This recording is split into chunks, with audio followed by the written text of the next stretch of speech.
अस्सलामुअलैकुम and a very good morning. Espresso में आपको खुशामदीद कहेंगे। ये हैं इमरान हसन और मैं हूं इमरान हसन। ये है इमरान हसन। इस उम्मीद और दुआ के साथ कि आप बिल्कुल ठीक ठाक हैं और PSL 6 का फाइनल, दी एक्साइटेड फाइनल रात को देखने के बाद मैं इतना ऊंचा इसलिए हो रहा हूं चूंकि खुश हूं मैं। इन्होंने प्रेडिक्ट किया था कि मुल्तान सुल्तान जीत जाएगा और वो जीत गया, तो इस पे ये बड़े ही खुश हो रहे हैं। और एक और जो सुपरडास्टिक प्रेडिक्शन थी मेरी, वो थी कल टोटल के हवाले से। मैं जाहिद मकसूद साहब से व्हाट्सएप पे बात कर रहा था। उन्होंने कहा कितने रन होंगे, 200 प्लस होंगे। मैंने कहा 207 रन बनेंगे एग्जैक्ट, और 207 बने। नाज़रीन, PSL की ट्रॉफी यहाँ पेश की जाए। Thank you so much. By the way, Multan को मुबारक देते हैं और ये विजुअल्स भी आप देख रहे हैं। Very well deserve, very good team, जिसको मुल्तान सुल्तान कह रहे थे कि हम पूरे सीजन में कहीं पहले लैग में कहीं पीछे थे, और इस लैग में जिस तरह से ये आगे आए, जिस तरह से खुलकर सामने आए, रिजवान की कैप्टनसी हो, चाहे प्लेयर्स का जो कह लें एंथुसियाज्म हो, हर तरीके से ये जो कह सकते हैं कि जो चैंपियन बनी है team, it was well deserved. बिल्कुल, और ये बिल्कुल राइट वर्ड आपने यूज किया, वेल डिजर्व्ड, क्योंकि जितनी मेहनत रिजवान ने की, और सबसे बढ़ के जो मुझे रिजवान की बहुत अच्छी बात आया, वही बात कि जो थ्रिल, जो एक्साइटमेंट हमें मैच में चाहिए थी, वो हमें इस मैच में मिली। और जिन लोगों के बारे में आप बात कर रहे थे इमरान, के जो हम जिन प्लेयर्स का, इमरान खान का हमने जिक्र किया था कल के मैच में, और कल उन्होंने जिस तरह से विकेट्स ली, कामरान अकमल की जिस तरह से अच्छी बॉल के साथ उन्होंने विकेट ली, बहुत जबरदस्त मैच। अच्छा, अब मुल्तान की तीन चीजें पहले मशहूर थी, चौथी उसमें आ गई है। पहले मुल्तान का सोहन हलवा बहुत मशहूर था। दूसरा मुल्तान के बाबे बुजुर्गाने दीन, जिनके बहुत सारे मज़ारात हैं वहाँ पे, वो बहुत मशहूर है। ओबियसली औलिया की जमीन कहा जाता है। तीसरी चीज आम बहुत मशहूर है। अच्छा। और चौथी चीज अब सुल्तान बहुत मशहूर है। This is the fourth thing, और मुल्तानी लोग बहुत खुश होंगे। इनफैक्ट पूरा पाकिस्तान बहुत खुश है, जो कि हमारा इवेंट है और बहुत जबरदस्त तरीके से, और अच्छा मैच हुआ, हाई स्कोरिंग मैच हुआ। अगर इसी के अंदर ये 160-70 रन होते तो शायद इतना अच्छा मैच ना होता। मतलब बहुत मजेदार मैच था, मेरे ख्याल से सबने एंजॉय किया होगा। इस हवाले से हम और भी बात करेंगे, क्योंकि चैंपियंस को और डिस्कस करने हैं। मुल्तान सुल्तान चूंकि पहली बार फाइनल में पहुंची थी, तो ये उनके लिए और भी ज्यादा, हम सब के लिए बहुत खुशी की बात है। इस पर मजीद भी बात करेंगे। आज वैसे तो सियासी खबरें बहुत सारी हैं, सेगमेंट्स भी हैं, एज यूजुअल बहुत सारे फ्लेवर्स हैं हमारे आज के शो में, लेकिन आगाज करेंगे हम आज की हेडलाइन से। नवाज शरीफ की मुश्किलात में इजाफा। इस्लामाबाद हाई कोर्ट ने अदम मौजूदगी पर एवनफील्ड और अल अजीजिया रेफरेंसेस में सजा के खिलाफ अपीलें खारिज कर दी। नवाज शरीफ को वापस लाने के लिए हुकूमत की कोशिशें तेज। बरतानिया से 15 दिन में मुजरिमों की हवालगी का मुआहिदा होने का इम्कान। इस्लामाबाद की दो बहनें जानवरों के हुकूक के तहफ़्फ़ुज़ के लिए सरगर्म। पॉपुलर पाकिस्तान की बानी कामिला अज़ैन हुसैन और अरीशा हुसैन होंगी एक्सप्रेसो की मेहमान। टूर के लिए सवारी क्या होनी चाहिए, हवाई जहाज, कार या मोटरसाइकिल? जानिए सेगमेंट माइंड मैटर्स में। माइकल जैक्सन आपको पसंद है? Michael Jackson, the legend Michael Jackson. और मैं कहता हूँ अगर दुनिया में चंद एक ब्रांड्स बने तो Michael Jackson is a brand. एड्डा टू माइकल जैक्सन, ऐसे भी पंजाबी में कहते हैं। हाँ, लेकिन स्टिल हम इनके हवाले से भी आज डिस्कशन करेंगे, लेकिन अभी आपको बताएंगे आज की बड़ी खबर।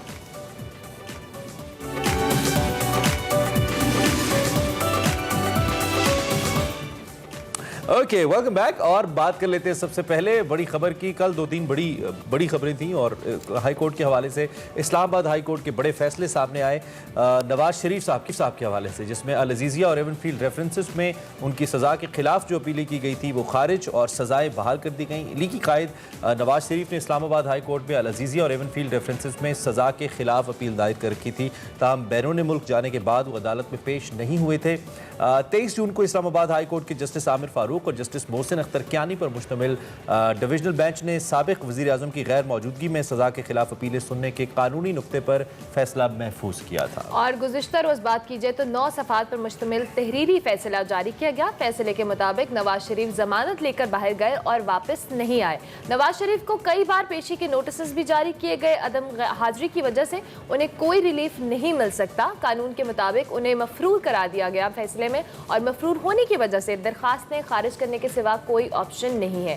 फैसले में यह भी कहा गया कि नवाज शरीफ अदालत के सामने सरेंडर करें और गिरफ्तार होने पर अपील जो है उसकी बहाली की दरख्वास्त दे सकते हैं। ताहम मरीम नवाज की अपीलों पर समाअत 6 जुलाई को होगी। अदालती फैसले पर मुस्लिम लीग नून और गवर्नमेंट का रद्द अमल भी सामने आया। लीगी रहनुमा राना सनाउल्लाह साहब ने फैसले का खैर मकदम करते हुए वाजे किया कि नवाज शरीफ वापस आकर इस्लामाबाद हाई कोर्ट में ही अपील दायर करेंगे। अच्छा, राना सनाउल्लाह ने तो खैर ये भी कहा कि ये इसमें कोई इतनी खतरे वाली बात नहीं है, जब वो वापस आएंगे तो अपीलें भी बहाल हो जाएंगी और खारिज भी हो जाएंगी, आई मीन उनकी सज़ा भी खत्म हो जाएगी, उनका कहना है। खैर, गुज़िश्ता रोज़ मरीम नवाज साहिबा ने एक सवाल के जवाब में कहा था कि नवाज शरीफ को इंसाफ और सेहत की गारंटी दें, मैं उनको शाम की फ़्लाइट से पाकिस्तान बुला लूँगी। ताहम नवाज शरीफ की अपीलें मुस्तरद होने पर वफाकी वज़रा और गवर्नमेंट जो शख्सियात हैं, हुकूमती शख्सियात हैं, वो थोड़ी ओबियसली खुश नज़र आती हैं। फैसले को गवर्नमेंट और आवाम के लिए इनकी मौक़िफ़ की तायद करार देती है हुकूमत की, आवाम की मौक़िफ़ की तायद है जो फैसला आया है। नवाज शरीफ को सरेंडर करने का मशवरा भी हुकूमत ने दिया।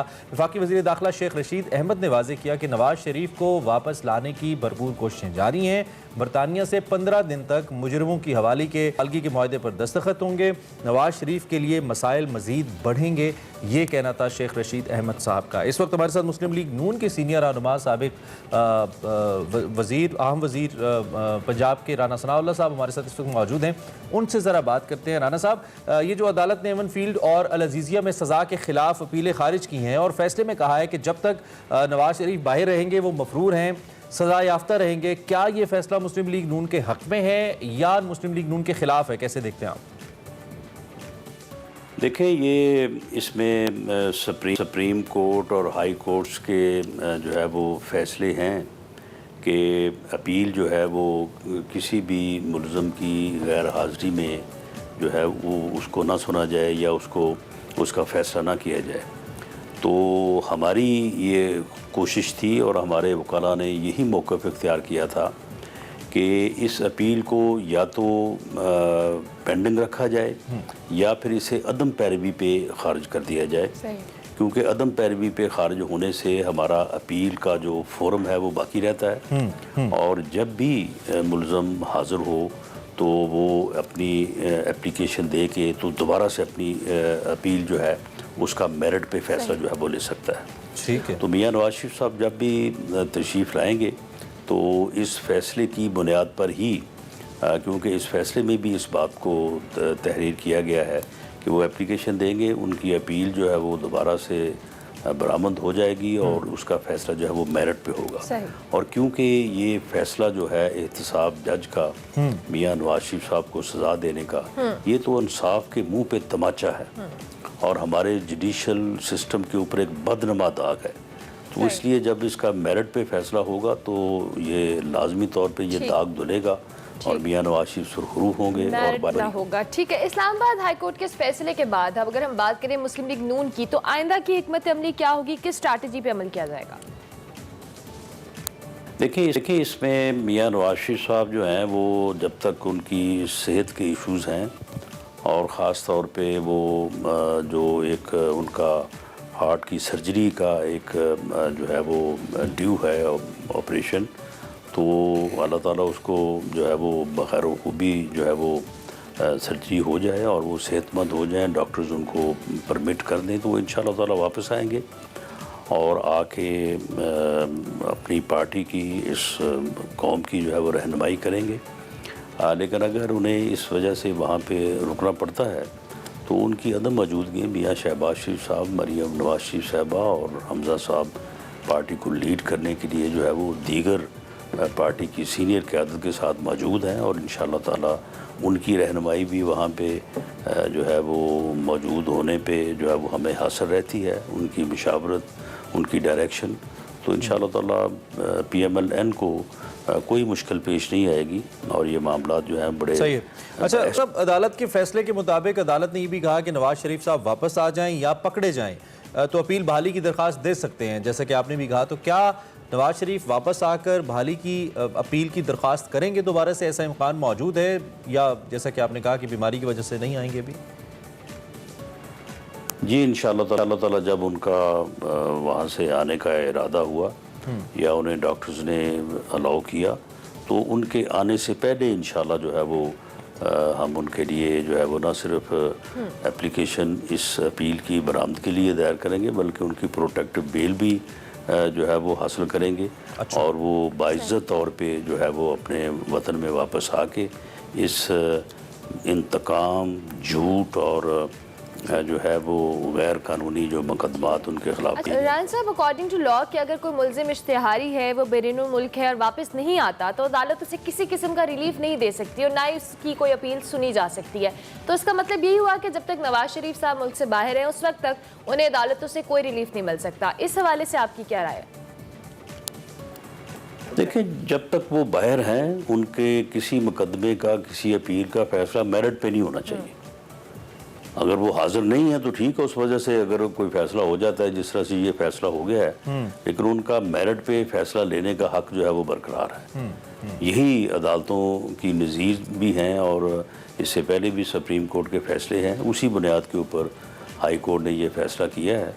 तो जब वो वापस आएंगे इंशाल्लाह तो वो अपना जो है वो इंसाफ अच्छा, अगर राना साहब बात इंसाफ की ही है कि जी इंसाफ नहीं है यहाँ पे, तो इसी इंसाफ के निज़ाम के सामने अपोजिशन लीडर शहबाज शरीफ, शाहिद खाकान अब्बासी, ख्वाजा आसिफ, ख्वाजा साद रफ़ीक, हमजा शहबाज, ख्वाजा साद साहब के भाई सलमान रफ़ीक और जावेद लतीफ़ तक वो न सिर्फ पेश होते रहे हैं बल्कि रिहा भी हुए हैं। इसी निज़ाम इंसाफ ने उनको रिलीफ भी दिया है। तो नवाज शरीफ साहब के सामने क्या अमर माने हैं? अदालतों में पेश होने से क्यों घबरा रहे हैं वो? नहीं, देखें वो तो अपनी जेल में अपनी सज़ा जो है वो काट रहे थे, जो कि सज़ा जो है वो अरशद मलक अल्लाह ताला उसे गरी के रहमत करे, वो ख़ुद जो है वो इस बात की गवाही दे के जो है वो गए हैं कि किस तरह से उनको ब्लैकमेल किया गया, किस तरह से उनको मजबूर किया गया कि वो एक ऐसे मुकदमे में जो बिल्कुल ना उसमें कोई सबूत है, ना उसमें कोई शहादत है, उसमें जो है वो सज़ा दें। तो मियां साहब तो बाकायदा जो है वो फेस कर रहे थे अपने मुकदमात को भी, और ये एक गैर कानूनी और नाइंसाफ़ी पे मबनी जो है वो जेल भी काट रहे थे। उस दौरान उनकी तबीयत जो है वो बिगड़ी और उसके ऊपर इसी हुकूमत ने जो है वो खुद ने रिक्वेस्ट की और बाकायदा कैबिनेट ने इजाज़त दी, तो उसके बाद वो अपने इलाज की घर से बाहर गए। सर, मरीम नवाज साहिबा की भी स्टेटमेंट आई है कि नवाज शरीफ की अगर उनको इंसाफ और सेहत की उनकी गारंटी दी जाए तो कल वापस आ जाएंगे, उनको मैं बुला लूंगी। नवाज शरीफ की ज़िंदगी को ख़तरा किससे है और वो किससे गारंटी चाहते हैं? देखिए, जहाँ तक उनकी सेहत की बात है, वो गारंटी तो उनके जो डॉक्टर्स, उनके जो मुआलिज हैं वही दे सकते हैं। बाकी यहाँ पे जो इंसाफ की फरामी की बात है, तो इस वक्त तो हालात ऐसे नहीं हैं कि यहाँ पे जो है वो इंसाफ मिल सकता है किसी को। यहाँ पे तो इंतकाम है, यहाँ पे तो जो है वो जुल्म है, झूठे मुकदमात हैं, झूठे रेफरेंसेस हैं। एक जो है वो नैब अगर कोई कुछ जो है वो हासिल नहीं कर पाती तो फिर FIA आ जाती है, FIA के बाद फिर एंटी करप्शन आ जाती है। यहाँ पे तो इंसाफ सिर्फ जहांगीर तरीन साहब को मिल सकता है, या जुल्फी बुखारी साहब को मिल सकता है, या आमर कियानी साहब भले वो दवाइयाँ 6 गुना महंगी करके जो है वो जितने मर्जी अरब लूट लें, उनको मिल सकता है, या रिंग रोड के लोगों को मिल सकता है। तो यहाँ पे इंसाफ उनके लिए है, PMLN के लोगों के लिए तो इंसाफ नहीं है। तो ये बात मरीम नवाज साहबा की दुरुस्त है कि यहाँ पे इंसाफ की कोई वो ज़मानत नहीं। ठीक है, चलें, ये मामला तो अब अगर नवाज शरीफ साहब वापस आने का फैसला करते हैं या नहीं करते उसके बाद, लेकिन फिल वक्त ओवरस्टे जो अदालती सूरत हाल है वो उनके हक में नहीं है, उनकी सज़ाएं अपनी जगह पे मौजूद हैं। इस पर बात होती रहेगी। आखिर में मैं ज़रा बजट के हवाले से आपसे सवाल करना चाहूँगा। ये जो बजट को रोकने के बारे में आपकी हिकमत अमली है, और शहबाज शरीफ साहब ने भी कहा था कि बजट को मंजूर नहीं होने देंगे, अवाम दुश्मन बजट है एज़ यूजुअल जैसे कहा जाता है। अब क्या हिकमत अमली है, क्या इस पर आप क्या इज़हार ख्याल करेंगे बजट के हवाले से? नहीं, देखें, बजट को रोकने की हिकमत अमली नहीं होती, बजट को एक्सपोज करने की हिकमत अमली होती है। और वो तमाम अपोजिशन जमातों ने, तमाम अपोजिशन के लीडर्स ने मियां शहबाज शरीफ साहब की बतौर अपोजिशन लीडर को तकरीबन 2.5-3 घंटे की स्पीच थी। उन्होंने एक एक पॉइंट को जो है वो एक्सपोज किया कि किस तरह से जो है ये बजट जो है ये एक यानी ऐसा बजट है जिससे आवाम के लिए कोई रिलीफ नहीं है, महंगाई में कोई कमी नहीं है, लोगों के लिए कोई आसानी नहीं है। इस तरह से दूसरे पार्लिमानी लीडर्स ने भी और दूसरे मेंबर्स पार्लियामेंट ने जो है वो पूरी तरह से इसको एक्सपोज किया है। अपोजिशन का मकसद इसको एक्सपोज करना ही होता है। बाकी अदबी अक्सरियत तो गवर्नमेंट के पास होती है। अगर अदबी अक्सरियत अपोजिशन के पास हो तो फिर अपोजिशन गवर्नमेंट हो। तो वो हम अपोजिशन ने अपना फ़र्ज़ जो है वो पूरी जो है वो मेहनत से और पूरी लगन से निभाया है। और बाकी APC की मीटिंग जो है वो अगले हफ्ते होने जा रही है, तो उसमें इंशाअल्लाह ताला इस हुकूमत के इन अवाम दुश्मन इक़दामात के ऊपर जो है वो लाहेमत बनाया जाए। इसमें राना साहब ने कहा कि अगर अद्दी अक्सरियत हुकूमत के पास, अपोजिशन के पास हो तो वो फिर हुकूमत हो। मज़े की बात ये कि सेनेट में अद्दी अक्सरियत है लेकिन हुकूमत नहीं है। ठीक हो गया। इस हवाले से बहुत शुक्रिया। मुस्लिम लीग के सीनियर रहनुमा राना सनाउल्लाह साहब अपनी राय का इजहार कर रहे थे नवाज शरीफ की वतन के वापसी के हवाले से, और उसके साथ साथ बजट पर भी उन्होंने कॉमेंट किया। इसी नोट पर हमें एक ब्रेक लेनी है, ब्रेक के बाद हाजिर होंगे। आप देखते रहिए एक्सप्रेस।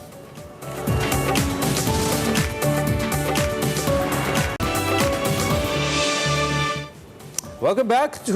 ये आपने यहाँ क्यों रखा है? ये इसलिए रखा है कि वहाब ने अच्छा खेल खेला है। अपनी साइड पे रखा। अच्छा चलें ये कर लेते हैं। Wahab is mine, I own. मैं हारी हुई टीमों को भी सपोर्ट करता हूँ। खैर, इस उम्मीद के साथ कि आपने बहुत ज्यादा एंजॉय किया होगा। आज PSL 6 का फाइनल, सबसे अच्छी बात PSL 6 कंप्लीट हुआ। बहुत सारी क्या साराइयों, बहुत सारे खदशात के बावजूद PSL 6 कंप्लीट हुआ। और थोड़ी सी हिस्ट्री बता दें, PSL 6 अधूरा रह गया था कोविड की वजह से। कोविड केसेस बहुत ज़्यादा हो गए थे पाकिस्तान कराची में, और फिर उसके बाद इसको फॉर द टाइम बीइंग मुलतवी किया गया था। और फिर इसका दूसरा हिस्सा बड़ी कोशिशों के बाद क्रिकेट बोर्ड ने दोबारा से कल दी गल दसो कल मुल्तान सुल्तान जीत गए। स्क्रीन पे नजर आ रही है जी। पेशावर ज़ल्मी के खिलाफ जो है मुल्तान सुल्तान की बात कीजिए, बड़ा अच्छा उन्होंने परफॉर्म किया। और मुल्तान सुल्तान ने बिलाखिर पहली बार जब ये फाइनल में पहुंचे तो उसके बाद जीत लिया ये फाइनल और चैंपियंस बन गए वो पाकिस्तान सुपर लीग सीजन 6 के। इस हवाले से जी हम बिल्कुल कोई तबसरा नहीं करेंगे। कल जो प्लेयर्स जिस तरह से रिजवान, इमरान, शोएब मकसूद सब ने परफॉर्म किया। रोसो चल गए कल। कल बहुत सारे प्लेयर्स चले जिनको हम प्लेयर्स टू वॉच में डिस्कस कर रहे थे। मिर्जा इकबाल बेग हमारे साथ मौजूद हैं, उनको हम वेलकम करेंगे। बहुत शुक्रिया मिर्जा साहब कि आपने हमें अर्ली इन द मॉर्निंग किया। खुश तो आप बहुत होंगे, आपसे हम बात भी करेंगे। हमारे साथ सरप्राइजिंगली सारिम अख्तर साहब भी मौजूद हैं। और जब हमारे आपके सामने आएंगे तो आप वैसे उनको पहचानते हैं, हम ऐसे नाम से शायद बहुत सारे लोग पोस्ट करते हैं ऐसे वाला ऐसे करके पोस्ट करेंगे। और ये वो मीम है जो बहुत पॉपुलर हुई और बहुत सारे लोगों ने इसको दोबारा से, वैसे मुझे लगता है हर मौके पे ये मीम इस्तेमाल की जाती है, ट्विटर पे ट्रेंड होती है। तो Sarim Akhtar all the way from London हमें ज्वाइन करें। बहुत शुक्रिया सारिम साहब आपका भी कि आपने हमें ज्वाइन किया एक्सप्रेसो में। How are you? अस्सलाम वालेकुम। बिल्कुल ठीक ठाक, अल्लाह का शुक्र। तो कल जब सारिम मुल्तान सुल्तान जीती और ज़ल्मी हारी तो यू वर लाइक दिस? नहीं यार, मैं तो मुल्तान सुल्तान और लाहौर कलंदर्स को सपोर्ट कर रहा था। अनफॉर्चुनेटली लाहौर कलंदर्स नहीं आए ऊपर, लेकिन मुल्तान सुल्तान जब रूट कर रहे होते हैं तो बहुत खुशी होती है अगर वो विन कर लें। और बहुत सारी वजह थी मुल्तान सुल्तान को फॉलो करने की और उनको सपोर्ट करने की। एक वाइड वजह जो थी वो मोहम्मद रिजवान था। मोहम्मद रिजवान को जितना पिछले 1 साल से उसने परफॉर्म किया माशाल्लाह कंसिस्टेंटली, और टॉप परफॉर्मर हमारी टीम का। इवन समटाइम्स बाबर से भी ज़्यादा उसने अच्छा परफॉर्म किया, कंसिस्टेंट परफॉर्म किया है। तो वो ही वजह थी। लेकिन उसने अंदर जो उसके अपने दूसरे प्लेयर्स थे, दानी जैसे नया प्लेयर आया, इन लोगों ने जब परफॉर्म किया तो टीम ज़्यादा जीत गई। अच्छा सारिम, एक मैं यहाँ पे कॉम्प्लीमेंट आपको देना चाहूंगा कि इस वक्त दुनियाई क्रिकेट के अंदर as a cricket spectator, as a cricket fan, अगर कोई चेहरा पहचाना जाता है तो वो आप हैं। ये अल्लाह की तरफ से एक ब्लेसिंग होती है। लाखों करोड़ों शायकीन क्रिकेट देखते हैं, मैंने आपको ये मुनफरिद एजाज दिया है, सो दिस इज समथिंग। और ये हम आपको स्क्रीन पे दिखा भी रहे हैं सारिम का वो मशहूर जमाना। पाकिस्तान और ऑस्ट्रेलिया का मैच था, if I am not wrong, 2019 में जब ये मीम वायरल हुई थी और सारिम की ये वीडियो बहुत ज्यादा पॉपुलर हुई। Ultimate disappointment. अच्छा जी, अब let's go back to one and only Mirza Iqbal Baig साहब। बड़े बेचैन भी होंगे मुझे लगता है। और अब मुझे ये नहीं पता कि ग्रीन मुझे आपकी अच्छी सी स्माइल चाहिए जो सुबह सुबह आपने मुल्तान सुल्तान के जो कह ले जीतने पे देनी है हमें, जो इमरान को थोड़ा सा नहीं, उसके साथ साथ मैं कह रहा हूँ पता नहीं उन्होंने ग्रीन शर्ट कलंदर्स के लिए पहनी है या मुल्तान के लिए पहनी है। इसको जवाब दे, अब दुआदार जवाब चाहिए मुझे आपका। इनके दिमाग से कलंदर्स निकाल दे, इनको कहें इस्लामाबाद को याद करते रहे और सर पीटते रहे, इसलिए इसको निकाल दे और बात करें अब मुल्तान सुल्तान की। जो हुआ तो हुआ, माजी को भूलकर मुस्तकबिल की फिक्र करें। इमरान को बताइए। आपने ये पहुंच गया मैसेज। अब आप बताइए आपको कैसा लग रहा है मुल्तान सुल्तान के जीतने पे? देखिए, कल जो मुल्तान सुल्तान्स के खिलाफ पेशावर ज़ल्मी की हिकमत अमली अरमला इतनी अच्छी नहीं थी। अगरचे मुल्तान सुल्तान बड़ी प्लानिंग के साथ उतरी। आप देखें उनके दोनों ओपनर्स शान मसूद और मोहम्मद रिजवान ने इब्तिदाई ओवर्स में कोई रिस्क नहीं लिया। 9वें ओवर में 68 फॉर नो लॉस था जब पहली विकेट गिरी। तो अंदाजा लगाएं कि वो पूरी प्लानिंग के साथ आए थे कि उसके बाद सुहेब मकसूद और रायली रॉसो ने जिस तरह की बैटिंग की, हम तो एक्सपेक्ट नहीं कर रहे थे। मैं और जाहिद मकसूद साहब थे, हम समझ रहे थे 170 180, लेकिन 206 रन बना गए, जिसकी वजह से दबाव का शिकार हुई। बॉलिंग कल बड़ी खराब हुई पेशावर ज़ल्मी की जानिब से। वहाब रियाज के 4 ओवर्स में 52 रन बने, जो उनके स्पेयर हेड थे। सबसे अच्छी बॉलिंग उनकी समीन गुल ने की, कि जिन्हें शामिल किया गया था टीम में, कि जब उमैद आसिफ को जो है वो आइसोलेशन में भेज दिया गया। 4 ओवर में 26 रन दिए समीन गुल ने। मोहम्मद इरफान ने अच्छी बॉलिंग की, लेकिन मोहम्मद इमरान और दीगर बॉलर्स, और सबसे बढ़कर ये कि कल पेशावर ज़ल्मी की टीम में एक स्पिनर की कमी बड़ी शिद्दत से महसूस हुई। उनके पास सारे फास्ट बॉलर्स थे, और जिस तरह की पिच थी इमरान के, जो बैटिंग के लिए बैटिंग पैराडाइज अगर हम कहें तो भेजा ना होगा, उस पर पेशावर ज़ल्मी को एक स्पिनर की कमी बड़ी शिद्दत से महसूस हुई। जो जीत का जश्न होता है किसी भी टीम का, वो बड़ा मैटर करता है। बॉडी लैंग्वेज बड़ी मैटर करती है कि प्लेयर्स जीत के बाद कैसे एक्ट करते हैं। और कल हमने जिस तरीके से इस मैच के अंदर देखा, जो ही ये मैच खत्म हुआ, आप अभी भी स्क्रीन पे देख सकते हैं, हमारे नाजरीन भी देख रहे हैं, जितने एक्साइटेड मुल्तान सुल्तान थे, लगता है कि वो दे सो वांटेड टू विन, और बिल्कुल एक डेस्परेशन जो होती है विक्ट्री की, वो उनके अंदर थी, और वो जज्बा था जीत का। क्या आपने भी ये देखा मिर्जा साहब?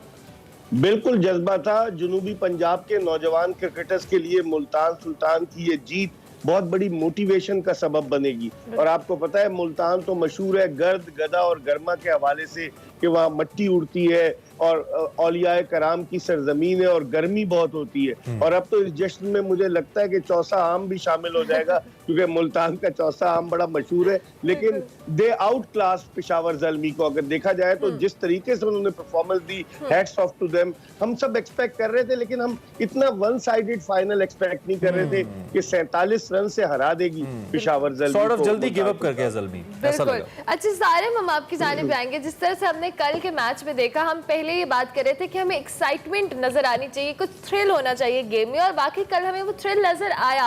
आप चूंकि आप बैरून मुल्क मुकीम हैं, आपको पता है कि यहाँ पे जिस तरह से इंतुजियाज्म होता है क्रिकेट को लेके, specially when we talk about Pakistan, so आप किस तरह से अपने फैमिलीज के साथ, फ्रेंड्स के साथ इस तरह की लीग्स को, मैचेस को एंजॉय करते हैं? मेरे हाउस होल्ड में इन पर्टिकुलर तो मैं ही क्रिकेट देखता हूँ, लेकिन मेरे बच्चे जो हैं वो पुराना याद करते हैं और मुझे कभी कभी बोलते हैं, जैसे वर्ल्ड कप में 2017 में हम लोग जब जीते थे तो मैं इतना चीखा था हर विकेट पे कि मेरा छोटा बेटा रोना शुरू हो गया था कि क्या कर रहे हैं। बिल्कुल ही अनएक्सपेक्टेड कि मैं इतना रिएक्शन दे रहा था।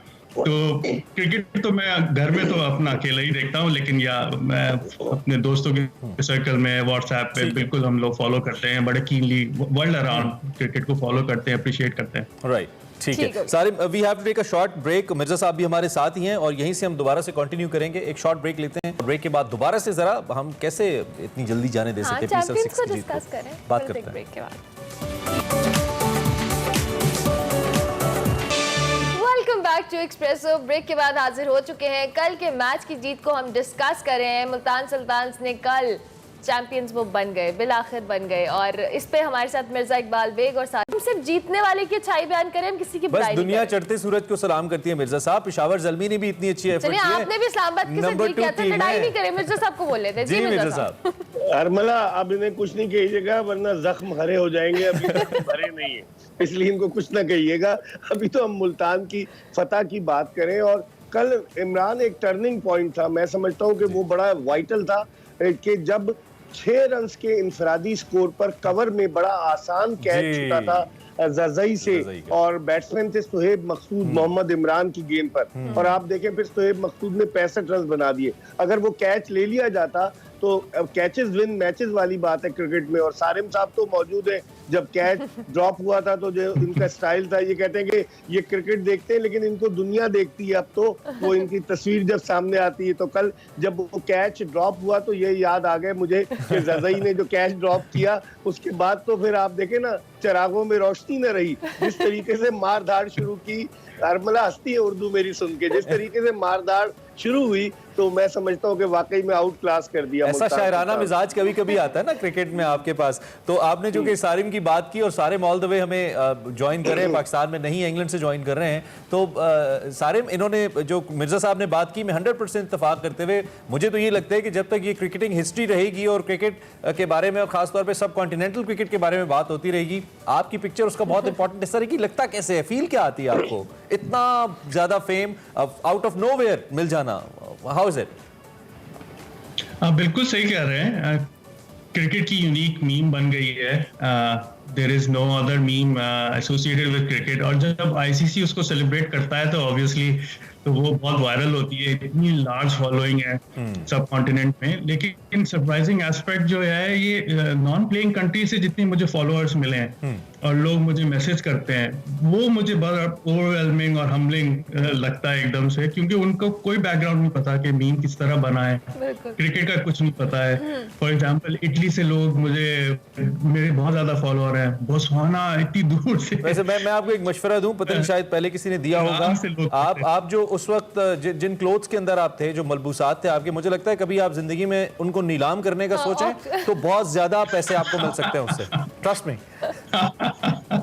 इंटरेस्टिंग क्वेश्चन, नहीं कोई नीलाम नहीं करने की जरूरत है। It's a suggestion. You can sometime.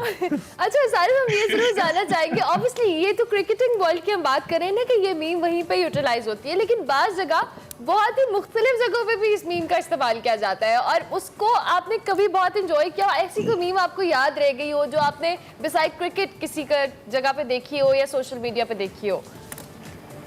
बिल्कुल आप सही कह रहे हैं, यही जो मैं एग्जांपल दे रहा था, तो वो लोग बड़ी डिफरेंट सिचुएशन में यूज करते थे।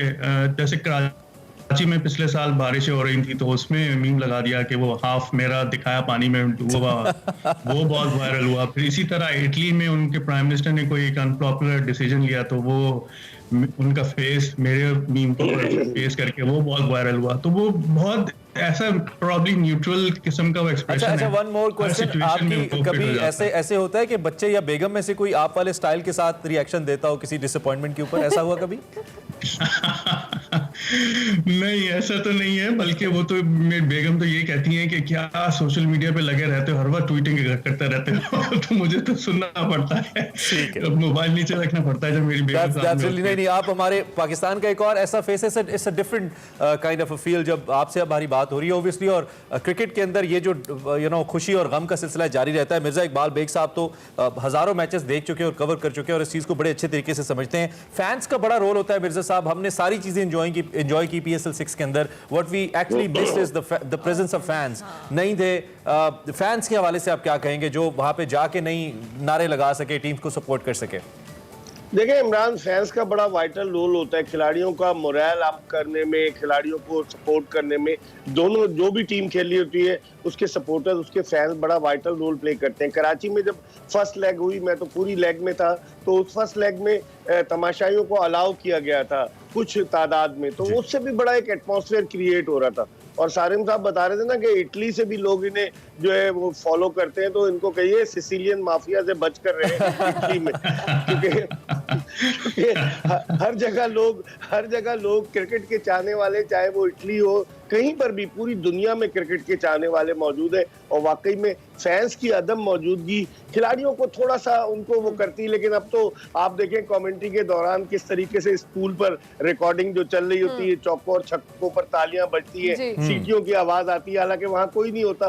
तो अब ये आर्टिफिशियल एटमॉस्फेयर क्रिएट किया, लेकिन फैंस की जो मौजूदगी बेहद जरूरी है। अभी साउथहैम्पटन में जो फाइनल हुआ इंडिया वर्सेस इंग्लैंड, तो आप इंडिया वर्सेस न्यूजीलैंड, तो आप देखें कितने फैन तो थे ना, तो उससे बड़ा फर्क पड़ता है। मिर्जा साहब, टाइम कम है, इन 30 सेकंड्स टीम इंग्लैंड के लिए रवाना हो रही है, बड़ा इंपॉर्टेंट हमारा टूर है, इस हवाले से कुछ कमेंट कर दें आप आज के लिए।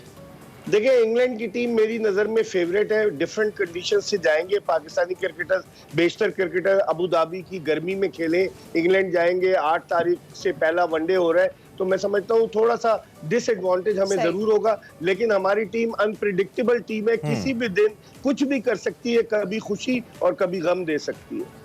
ठीक हो ठीक गया। हो गया। मिर्जा इकबाल बेग और Sarim Akhtar, thank you very much for joining us at espresso. बहुत अच्छा लगा आप लोगों से बात करके। सारिम, आपका भी बहुत बहुत शुक्रिया कि आपने all the way from England हमें ज्वाइन किया, और हम वाकई जब तक ये क्रिकेटिंग हिस्ट्री रहेगी और ये हम इसको डिस्कस करते रहेंगे और ये मीम हमें कहीं ना कहीं नजर आएगी। थैंक यू वेरी मच, शुक्रिया। सुल्तान चैंपियन बन गए और हमने 5 वर्क्स के साथ दोनों मेहमानों को रुखसत किया। आगे बढ़ेंगे प्रोग्राम के अगले हिस्से में। हमारे पास 2 अहम शख्सियात हैं, 2 अहम पाकिस्तानी यंग गर्ल्स हैं जिनसे आपको मिलवाना है। तो पाकिस्तानी नौजवान, जैसा कि हम एक जुमला कहते हैं, टिपिकल लगता है, लेकिन इसमें हकीकत है कि किसी मैदान में पीछे नहीं है, खासतौर पर when it comes to social welfare, खिदमत खल्क का काम आता है। तो नौजवान नस्ल बड़ी हद तक इस पर काम कर रही है और एनर्जेटिक भी है, डेडिकेटेड भी है। इस वक्त हमारे साथ शहर इक़्तिदार इस्लामाबाद की 2 ऐसी सिस्टर्स मौजूद हैं जिनका नाम कामिला और अरीशा है, जो कि बीमार जानवरों को रेस्क्यू करती हैं और उनकी देखभाल के लिए उन्होंने पापरिंट नामी एक प्लेटफॉर्म भी बना रखा है और बहुत काम कर रही हैं। कामिला और अर्शिया हमारे साथ मौजूद हैं, दोनों को हम वेलकम करेंगे। Thank you very much girls, बहुत शुक्रिया कि आप हमारे शो का हिस्सा बनी।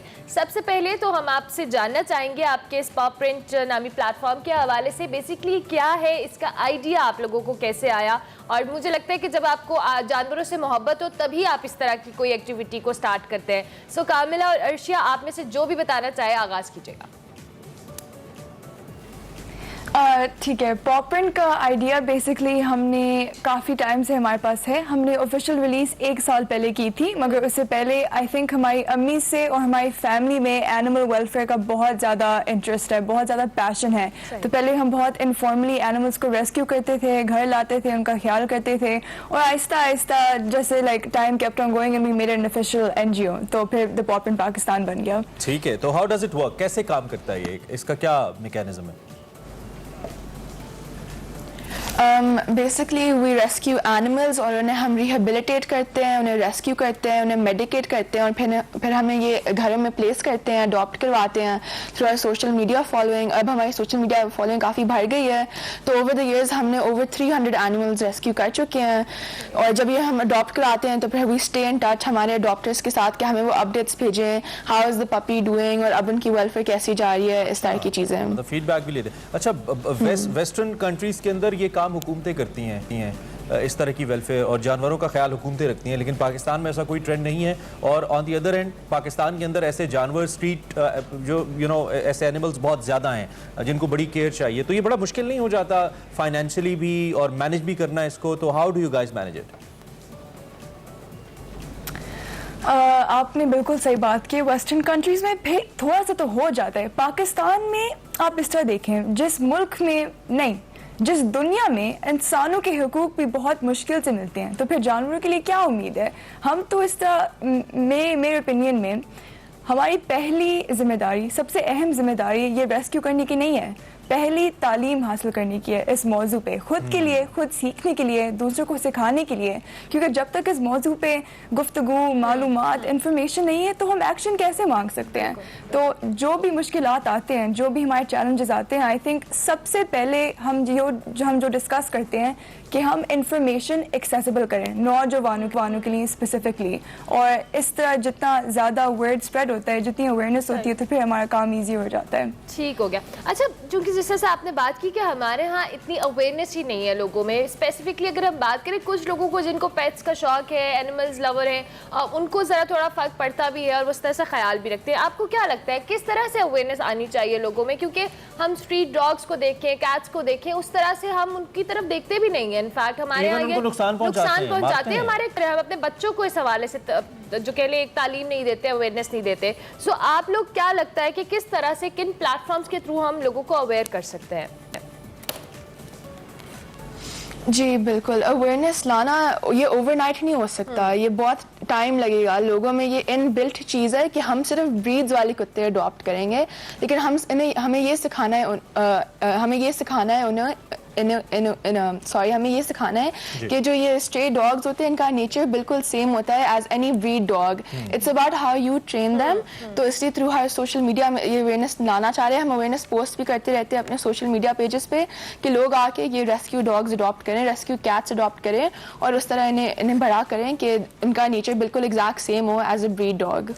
क्या सेटिस्फैक्शन है इसके अंदर? हम जो विजुअल्स देख रहे हैं इसमें आप लोग इतने खुश नज़र आ रहे हो जब आप किसी पप को, किसी को आप रेस्क्यू कर रहे हो, फिर उसको आप जब खाना खिला रहे हो, तो लगता है कि बहुत बड़ा एक सेटिस्फाइंग एक्ट है आप लोगों के लिए। तो वो मैटर ऑफ सेटिस्फैक्शन मैं चाहता हूँ आप थोड़ा सा एलेबरेट करें हमारे देखने वालों के लिए, नंबर 1। और नंबर 2, इस एज के अंदर, जिस एज में आप दोनों हो, उसमें यूजुअली लोग ज़्यादा करियर पे फोकस कर रहे होते हैं, डिग्री कैसे कंप्लीट करनी है, आगे पैसे कैसे कमाने हैं, करियर कैसे सेटल करना है, बट आप एक ऐसा काम कर रहे हो जिसका as such in physical terms आपको कोई रिटर्न दुनिया में नहीं है। ऑब्वियसली अल्लाह की तरफ से तो अल्लाह की मखलूक की खिदमत सबसे बड़ा काम है। तो ये कैसी सेटिस्फैक्शन है, मैं चाहता हूँ आप इसको ज़रा एक्सप्लेन करें।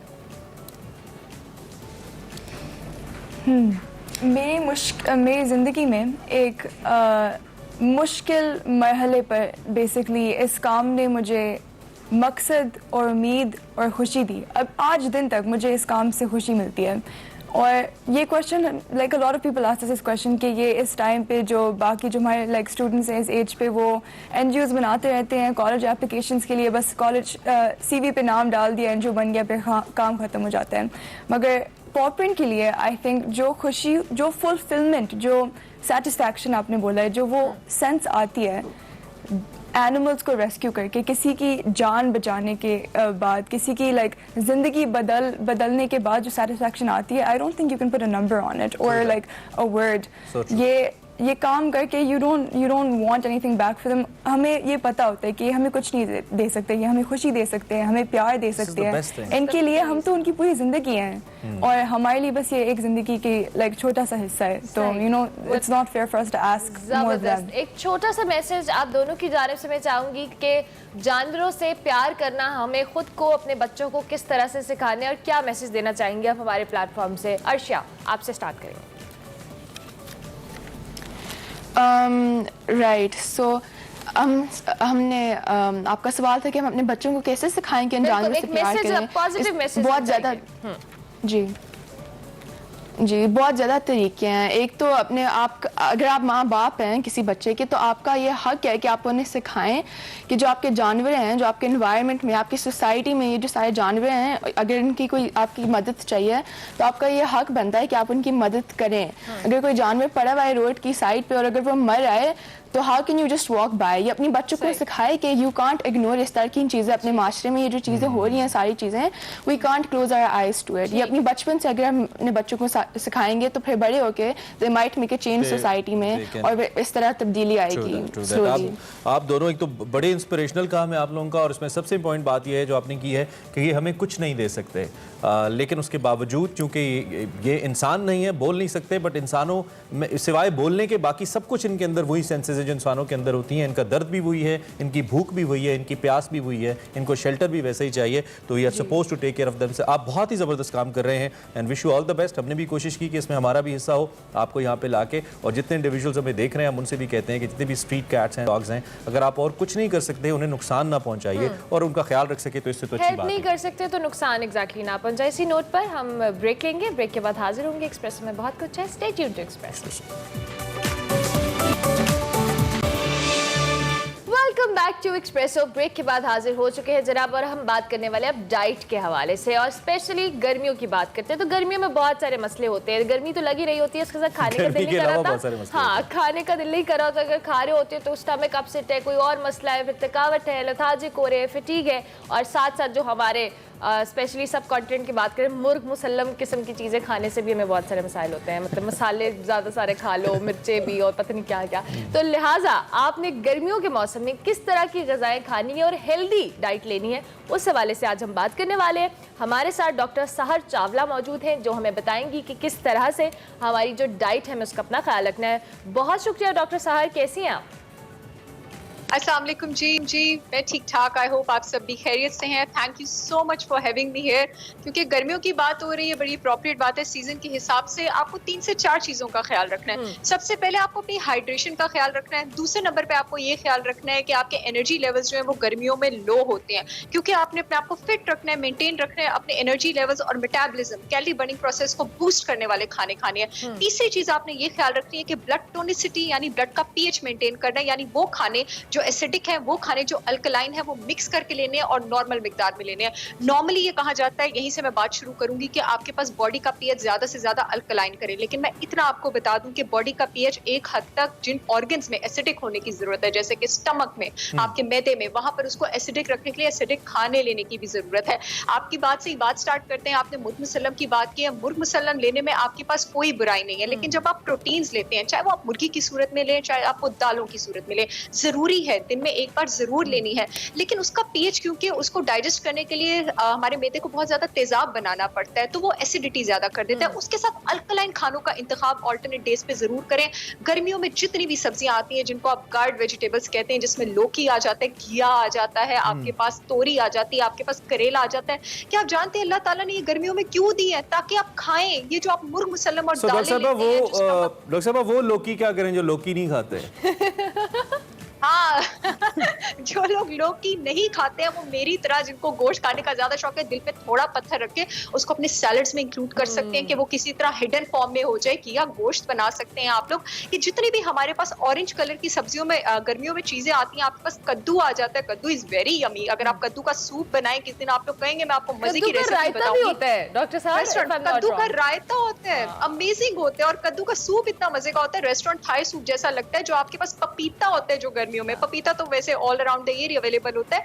ये सारी चीजें जो है हमारी बॉडी का पीएच भी बैलेंस करती हैं, विटामिन सी में भी रिच होती हैं, आपकी बॉडी की इम्यूनिटी भी बूस्ट करती हैं। और गर्मियों में डेली मैं आपको अपनी रूटीन से बता रही हूँ, डिटॉक्स ड्रिंक को या किसी ग्रीन जूस की ड्रिंक को अपनी जिंदगी का हिस्सा रखें।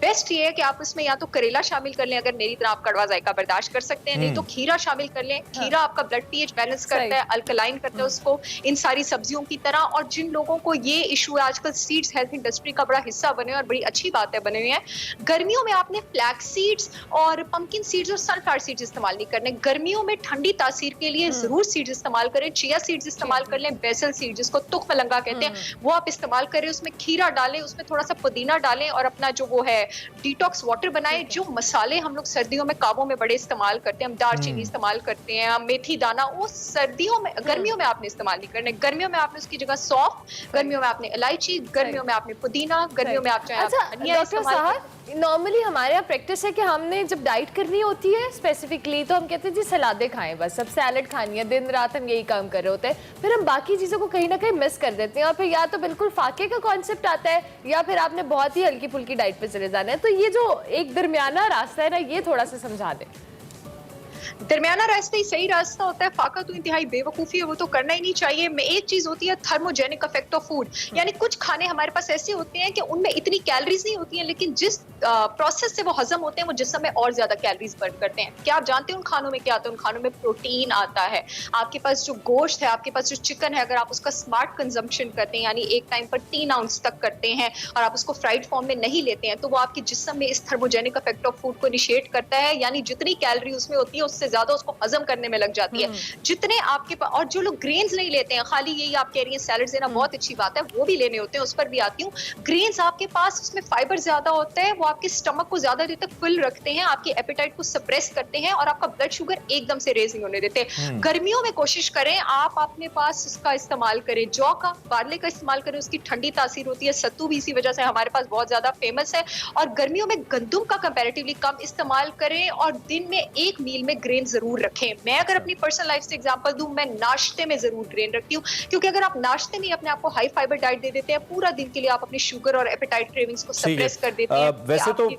वैसे तो आपने काफी ज्यादा चीजें ऐसी बताई हैं जो आम आदमी की पहुंच में ही हैं, जैसे खीरे का जिक्र आपने किया, लौकी का जिक्र आपने किया, लेकिन उसके बावजूद इन स्पेसिफिक ये सवाल उन लोगों के लिए है जो फाइनेंशियली, जिनकी वायबिलिटी इतनी नहीं होती, ज्यादा अफोर्ड नहीं कर सकते, जेब इजाजत नहीं देती, लेकिन उसके बावजूद सेहत भी अच्छी रखनी है, दिन में काम भी करना है, मजदूरी पे भी जाना है, या मार्केटिंग की जॉब है, टफ जॉब है, उन लोगों को जरा इन स्पेसिफिक ऐसे कुछ सोल्यूशन बता दें, कम खर्च बालानशी। डॉक्टर साहब, कम खर्च बालानशी, केला पूरा साल अवेलेबल होता है, ठीक है, आप केला खाएं, वो आपको हाइड्रेटेड रखेगा, आपके एनर्जी लेवल्स को ऊपर रखेगा। बाजार से बेशक आप दही ले लें, ठीक है, या आप घर में अगर दही बन सकता है बनाएं, छाछ बनाएं, उसके 2 ग्लास पिएं। कहीं से सत्तू मिल रहा है तो सत्तू लेके पी लें। अपना रोटी और सालन जो है उसको बल मिकदार में आप रखें। और ये जिन मैंने सब्जियों का जिक्र किया है, कद्दू, माड़ू, तोरी, ये थोड़ी इतनी क्वांटिटी में बना के अपनी रोटी के रोल में, शौरमे में रोल करके इसको खाएं, इस्तेमाल करें। ये तो बनाने का बड़ा जबरदस्त है। बहुत शुक्रिया डॉक्टर सार साहब माशाल्लाह, role. Thank you very much कि अर्ली इन द मॉर्निंग आपने बहुत डिटेल बता दी है मेरे। वाकई बहुत सारे देखने वालों के लिए बहुत मसला होता है, क्योंकि हम अपनी डाइट को लेके कॉन्शियस होते हैं, या तो हमने बहुत ज़्यादा कुछ उल्टा सीधा खाना होता है, या बहुत ही फिर हम क्लीन खाने की तरफ चले जाते हैं। Thank you very much doctor अच्छा, साहब। मेरा यहाँ पे आपसे एक सवाल है, ये मैं सत्तू ड्रिंक हमें मिलता क्यों आपने नहीं आपने नहीं पिया? नहीं, मतलब कॉमन नहीं दस्तयाब होता। क्यों नहीं कॉमन? आप ये सत्तू के अंदर शक्कर डालें और एक आप सत्तू उसको वो भी पिएं। है ना जो शेख रशीद साहब भी कह रहे होते हैं कि सत्तू ये पिएं। वो वाला सत्तू वो जो जिससे सुकून हो जाता है, नींद भी अच्छी आती है। खैर आगे बढ़ते हैं, क्या करें, ब्रेक लेंगे? ब्रेक ले लिया। ब्रेक लीजिए, के यहाँ बाद पे बन रही आते है हैं। सत्तू, हम ऑर्डर करते हैं, ब्रेक लीजिए।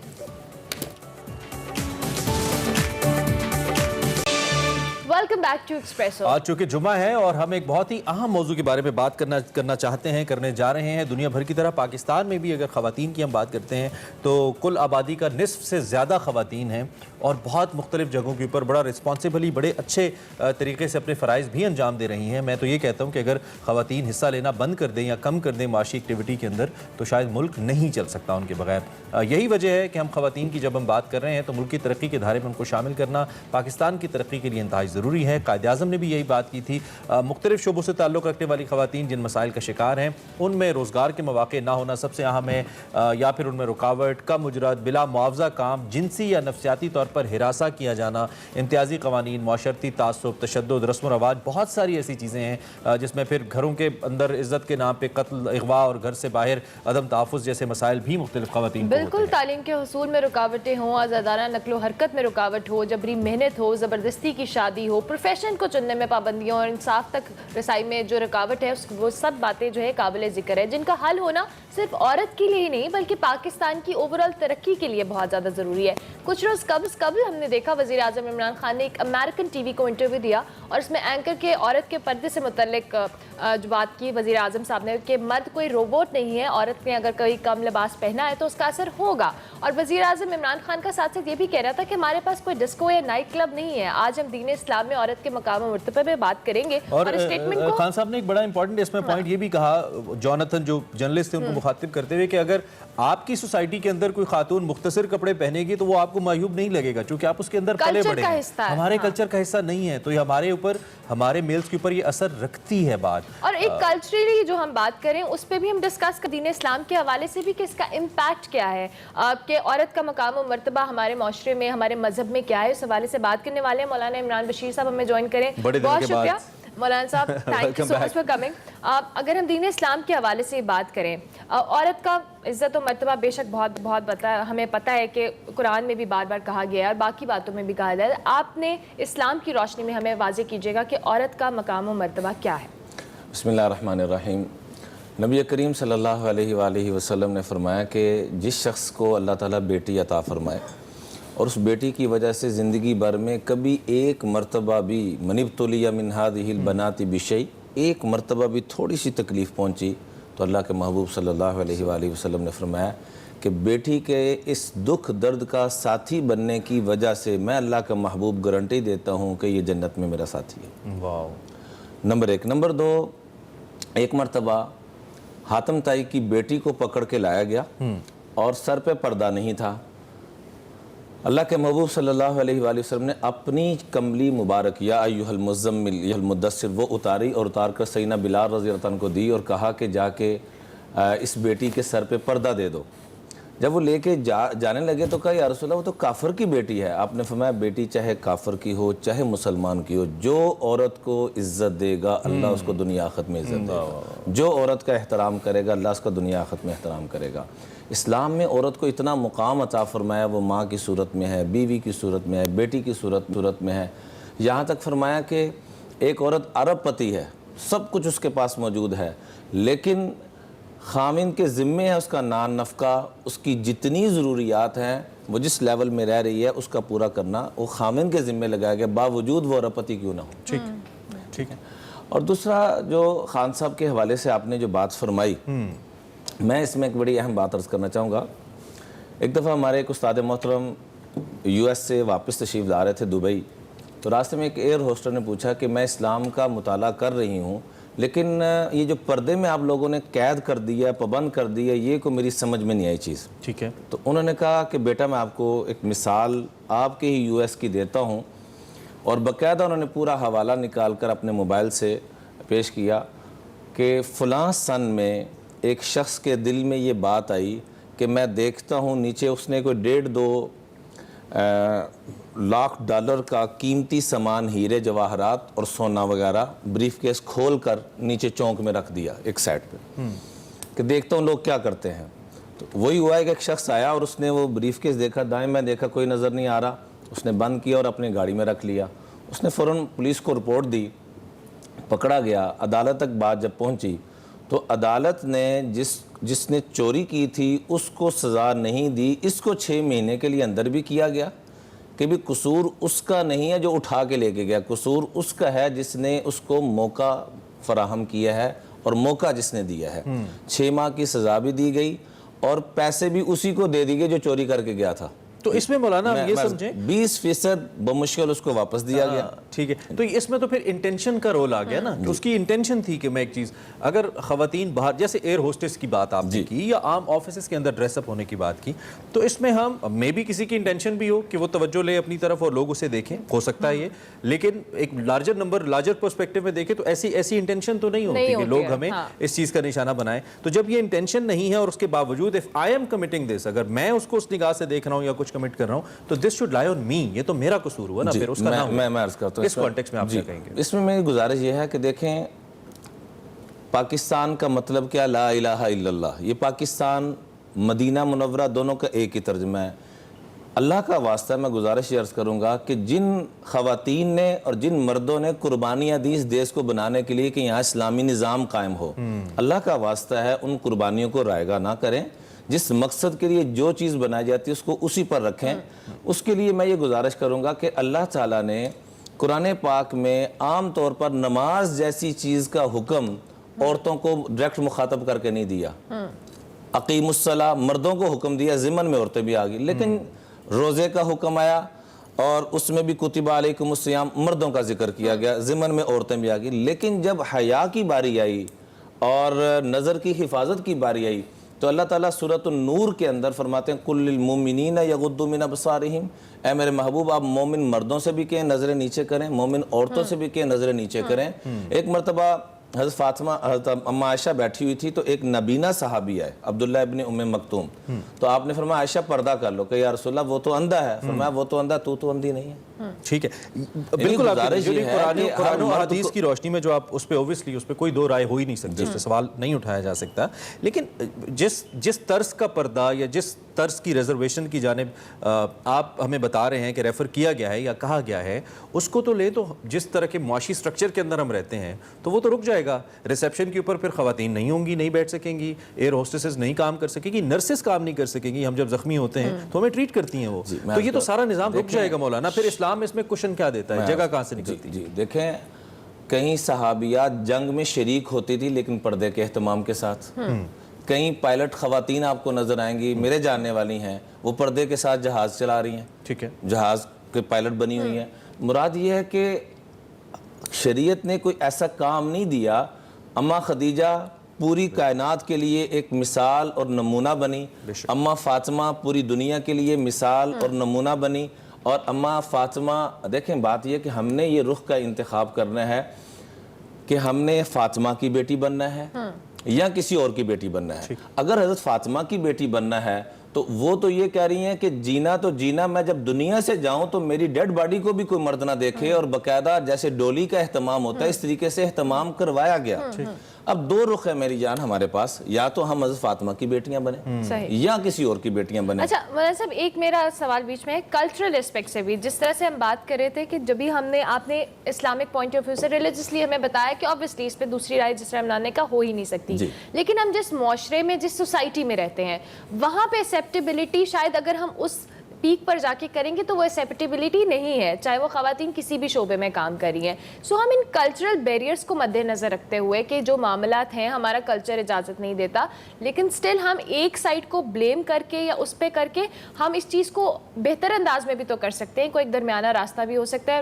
आई एम श्योर कि आप हमें बेहतर बता सकते हैं। मैं इसको आसान कर देता हूँ उर्मिला की बात को, कि उस पर्दे की फिर क्या लिमिट्स हैं, कि इस हद तक आप जाएं और अपना जो काम है वो करें। देखिए कुरान पाक की आयत है, अफतुमिनून बिबाज़िल किताबी व तकफुरून बिबाज़, कि कुछ आप दीन की बात को लेते हैं, कुछ को नहीं लेते, इसके बदले में तुम्हें मिलेगा क्या? फमा मन यफ़अलु ज़ालिका मिनकुम इल्ला खिज़्युन फ़िल हयातिद दुनिया, दुनिया में परेशानियाँ, ज़िल्लतें और रुसवाई मिलेगी। मैं एक दुख के साथ हाथ जोड़ के अपनी बहनों से, बेटियों से अर्ज़ करता हूँ कि मेरे पास शायद को दिन हो कि तलाक का मसला ना आता। वजह क्या है? मेरा चूँकि शोबिस की दुनिया से भी पुराना ताल्लुक़ है जुनैद जमशेद मरहूम के साथ, और हर तरफ मुख्तलिफ स्कूल, कॉलेज, यूनिवर्सिटी में भी जाना होता है। अल्लाह इवन मुख्तलिफ जो फीमेल होस्ट हैं जी, होस्ट उनके साथ में प्रोग्राम्स करते रहे। जी, मेरी बकौल मेरी बेटी के कि आपकी तो 1.25 लाख के करीब बहनें बन चुकी होंगी। तो अल्हम्दुलिल्लाह गुजारिश ये है कि मैंने जिसके भी सर पे हाथ रखा या दर्द दिल पूछा तो मुझे परेशानी के आलम के अलावा कुछ नज़र न आया। वजह क्या है? चाहे वो दीनदार है चाहे गैर दीनदार है, जो सही मानों में दीन पे चलेगा, जो पूरा दीन की तरतीब पे चलेगा। हया असल में दिल की एक कैफियत का नाम है। हया निकला है हय्यतुन से। हय्यतुन कहते हैं सांप को अरबी में। तो जैसे सांप को देख के इंसान सहम जाता है, फरमाया अल्लाह की नाफरमानी करते हो यूं सहम जाए, एक बात। दूसरे नंबर पे शरीयत ने शदीद ज़रूरत है, आपको इजाज़त दी है जिस शोबे में आप जाना चाहें, जो जायज़ जगह हैं, आप बिल्कुल औरत जाके काम कर सकती है अगर उसकी शदीद ज़रूरत है तो जाए, लेकिन पर्दे का एहतमाम करते हुए जाए। जितना अपने बस में है वो तो हम करें, जो हमारे बस में हम वो भी करने के लिए तैयार नहीं, बिल्कुल आप ठीक। और मैं यहाँ पे कतई तौर पे उन उस किस्म के लिबास की वकालत नहीं कर रहा जिसका हमारा कल्चर, हमारा मजहब इजाज़त नहीं देता। ये तमाम सवालात क्रिटिकल करने का मकसद ये कि कॉन्सेप्ट क्लियर हो लोगों के सामने। अच्छा, इसमें अब आगे बढ़ते हुए जहाँ पे हमने ये बात की कि आपने ज़ाहिरन उस तरह के लिबास पे रहना है, लेकिन रिसेंटली कुछ वाक़यात हुए, मैं थोड़ा सा लिंक उससे ऐसे करता हूँ, जैसे कुछ मौलाना हजरात थे, हमारे मुफ्ती साहिबान थे, उनकी ऐसी नाज़िबा वीडियो सामने आई, उनका ताल्लुक मुख्तलिफ मकातब फ़िक्र से है बिला तफरीक, और वो बड़ा एक हमारे दिल को तकलीफ़ देता है कि ऐसे लोग जिनको हम फॉलो करते हैं, जो मज़हब की बड़ी शख्सियतें हैं, उनकी ऐसी वीडियोज़ का सामने आना। हालांकि बातनी तौर पर हर शख्स ही गुनाहगार है, गुनाह ज़िंदगी का हिस्सा है, अल्लाह ने पर्दे का एक मामला रखा है, लेकिन अगर ज़ाहिरन एक शख्स बड़े मरतबे का मालिक है इस्लामी नुक्ता निगाह से, और बातिनन वो इस तरह के अमल करे, तो उससे बेहतर नहीं है कि ज़ाहिरन या बातिनन आप दुनियादारी में रहें, लेकिन अल्लाह के सामने अपने मामलात ठीक रखें, जो मेरा और अल्लाह का ज़ाती मामला है, आपका और अल्लाह का मामला है। इस पे ज़रा क्या गुजारिश ये है कि जो भी कोई गलती करता है, चाहे वो मौलाना साहब हों, मुफ्ती साहब हों, डॉक्टर हों, सदर हो, वज़ीर आज़म हो, अल्लाह के महबूब सल्लल्लाहु अलैहि वसल्लम ने इसलिए सबसे बड़ी मिसाल दे दी कि मेरी फ़ातिमा बिनते मोहम्मद भी अगर चोरी करती हैं तो उनका हाथ भी काटा जाएगा। हालांकि चोरी का तस्वुर भी नहीं किया जा सकता। मेरी दरख्वास्त ये है कि ख़ास तौर पर किसी दीनदार तबके से ऐसी गलती हो तो उसको इस हद तक, बल्कि किसी आम बंदे से भी गलती हो, इस हद तक कि हर ज़ुबान पर वही तज़किरे, वही चर्चे। कुरान पाक की आयत है इन्नल्लज़ीना युहिब्बूना अन तशीअल फ़ाहिशा, कि अल्लाह पाक ऐसे लोगों को दुनिया और आखिरत में अपनी नाराज़गी का और अपने अजाब का मूजब बनाएंगे जो बेहयाई की चीज़ों को फैलाते हैं। मिसाल के तौर पर कोई गलत काम हो गया या गलत काम कर रहे हैं तो अपनी FB पे चला रहे हैं, या कोई गलत चीज़ सामने आई तो उसकी तशहीर की जा रही है। देखें, वो अदलिया का काम है, हमने अल्लाह पाक ने हमें कि निज़ाम अदल पूरा अता फरमाया, उनका काम है जिसको चाहें जो सज़ा दें। इस तरीके से हर ज़ुबानें आम पे चर्चे। अब कितने लाखों में कैदी मौजूद हैं, तो हम सब के तज़किरे कर रहे हैं टीवी पे बैठ के? नहीं कर रहे। तो ख़ास तौर पे दीनदार तबके को इस हद तक करना कि लोग दीनदारों से मुतनफ़िर और मौलवी होते ही ऐसे हैं। अब पुलिस का एक शोब जी गलत देखें, मैं चूँकि अपना हॉस्पिटल भी चलाता रहा, एक डॉक्टर ने गलती की मिसाल के तौर पर, अब मैं ये कहूँ सारे डॉक्टर ऐसे होते हैं तो ये जुल्म नहीं होगा। एक एंकर गलती करे, मैं कहूँ एंकर सारे ऐसे होते हैं। ऐसे ही कोई इमाम गलती करे तो इमाम उसका इनफरादी फेल है। सहाबा में भी गलतियाँ हुई, ताज़ीरात का मामला है। बल्कि एक सहाबी से गलती, तो जब उनको हद लगने लगी तो उनकी खून की छींटें वो दूसरे पे पड़ी, तो कहा ऐसे ना हकारत से कहा कि ये नापाक इंसान और इसकी जो छींटें इधर आ रही हैं, तो अल्लाह के महबूब सल्लल्लाहु अलैहि वसल्लम का चेहरे का रंग बदल गया। फरमाया ये ऐसी पक्की तौबा करके दुनिया से जा रहा है, हद लग रही है कि इसकी पाक दामनी को और इसकी तौबा को तकसीम किया जाए तो पूरी दुनिया के लिए काफ़ी हो जाए, मदीने के लिए काफ़ी। मतलब किसी को जज ना करें। जज बल्कि हमारे कुछ दोस्त प्रमोट हुए, को 20 के करीब सेशन जज बने, तो बैठा हुआ था, मैं उनके पास बातचीत कर रहा था। मैंने कहा देखें, आप सारी दुनिया के लिए जज बने हुए हैं, कुरान ये कहता है अपने लिए भी जज बनो, ला तुज़क्कू अनफुसकुम, अपनी सफाइयाँ मत पेश करो, हुवा अअलमु बिमन इत्तक़ा, वो जानता है कि कौन कितना पानी में है, कितना मुत्तकी, कितना। ठीक है। अच्छा, मैं getting back to the topic, बहुत सारी खवातीन को ये चीज़ बड़ी मुश्किल में डाल देती है हमसे, क्योंकि आप लोगों से हमारा इंटरेक्शन होता है, नॉर्मली आम लोगों का नहीं होता, तो लोग हमसे पूछ रहे होते हैं कि अब हमने काम भी करना है, हमने ऑफिस में भी जाना है, और कुछ जगह ऐसी हैं जहाँ पे आप बिल्कुल कोई फॉर्मल किस्म की ड्रेसिंग नहीं भी कर सकते, रिक्वायरमेंट भी होती है। और इसके साथ कई मुस्लिम ममालिक ऐसे हैं, मलेशिया चले जाएँ, तुर्की चले जाएँ, वहाँ पर लोग मजहब भी फॉलो करते हैं और साथ साथ दुनियादारी भी रखते हैं। तो ये बैलेंस मौलाना कैसे रखें? लोग बड़ी मुश्किलात का खवातीन शिकार हो जाती हैं कि काम भी करना है और इस्लाम की तरफ से अहकामात भी हैं, कैसे करें, रास्ता निकालेंगे? इसमें यह कि जो हमारे बस में है, मिसाल के तौर पर ये किसी ऑफिस में नहीं होगा कि आप सर पे दुपट्टा भी नहीं ले सकते। मुझे कोई एक ऑफिस पाकिस्तान में दिखा दें, मैं भी अल्हम्दुलिल्लाह कारोबारी हूँ, ताजिर हूँ, ठीक है, कोई रिसेप्शन का ऐसा शोबा नहीं होगा कि जहाँ ये कहा जाए कि आप पर्दा करके नहीं आ सकते। हर शोबे और आपके पर्दे से मुराद दुपट्टा लेना, दुपट्टा ले लें, लिबास ऐसा पहने। हदीस पाक देखें, मर्द भी ऐसा लिबास पहने जिससे जिस्म स्किन टाइट हो, तो मर्द की भी नमाज नहीं होगी। अब अपनी देखें, हम के एक आदमी ने जैसे कहा कि बगैर वुजू के नमाज नहीं होती, कहना क्यों नहीं होती, अल्लाह फड़ो अल्लाह अकबर, तो हो गई। तो ऐसे ही हम करते हैं कि जी बगैर जैसे मर्जी हम वो करें, लिबास पहने, हमारी नमाज तो हो जाएगी। और अगर इसको बिल्कुल हम मुख्तसर करें, आप यकीनी तौर पे एग्री करेंगे कि कम से कम नियत ये रखें कि हमने अल्लाह को राजी रखना है, अल्लाह को राजी करना और जो कोशिश करनी है तो अल्लाह हमारे लिए असबाब बना देंगे। जो हमारे बस में है वो हम जरूर करें, जो बस में नहीं अल्लाह से रहें। अब हुक्म भी ये है कि एक आदमी किसी ऐसी जगह काम कर रहा है जिसकी शरीयत ने इजाजत नहीं दी, ठीक है, तो वो उसमें अल्लाह से दुआ करता रहे कि या अल्लाह मैं गलत कर रहा हूँ, मेरी रहनुमाई फरमा। कम से कम मैं आखिरी गुजारिश ये करूंगा, अबू लहब पे अल्लाह की लानत क्यों आई कि गलती पे भी था और दूसरों को भी गलती पे लाने का जरिया बनता था।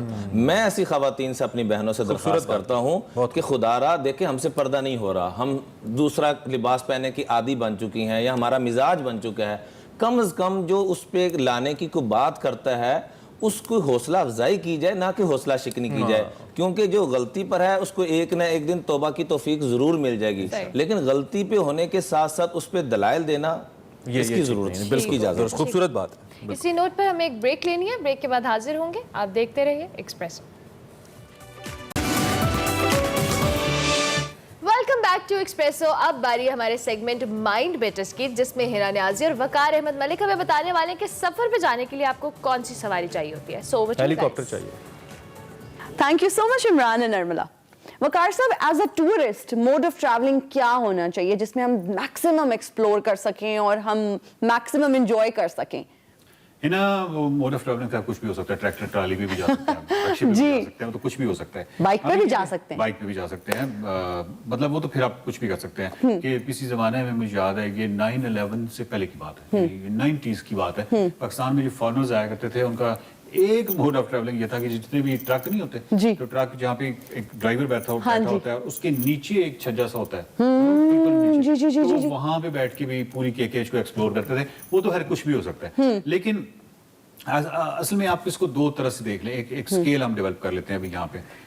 एक है कि कंफर्ट और एक है कि आज़ादी, ठीक है, एक्सप्लोर करने की आज़ादी, या जिसको क्या कहते हैं, एक liberty, freedom, liberty, moksha, something.